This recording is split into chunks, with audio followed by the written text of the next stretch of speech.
مرزا غالب کا ایک اور شعر ہے، یہاں تخلص اسد ہے۔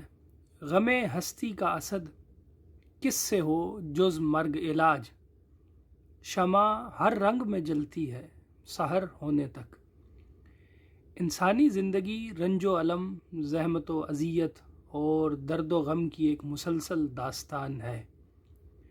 اس دکھ اور مصیبت غم ہستی کا علاج کسی سے نہیں ہو سکتا، کیونکہ زندگی نام ہی ہے دکھ کا، بلکہ دکھوں کے ایک طویل سلسلے کا۔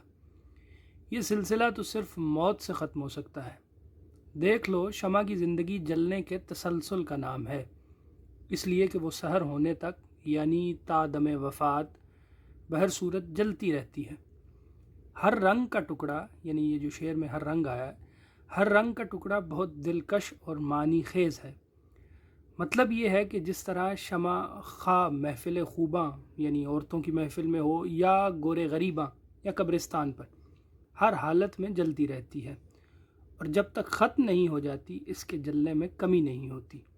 اسی طرح انسان خواہ وہ سرمایہ دار ہو یا مزدور، شاہ ہو یا گدھا، جب تک زندہ ہے غم ہستی میں گرفتار ہے، ہر وقت کسی نہ کسی پریشانی یا دکھ میں مبتلا ہے۔ بنیادی تصور: موت سے پہلے آدمی غم سے نجات پائے کیوں؟ یہ شعر وہ آئینہ ہے جس میں غالب کی پوری زندگی کا عکس نظر آتا ہے۔ یہ شعر بھی اسی قبیل کا ہے۔ زندگی اپنی جب اس طرز سے گزری غالب، ہم بھی کیا یاد کریں گے کہ خدا رکھتے تھے۔ Follow for more.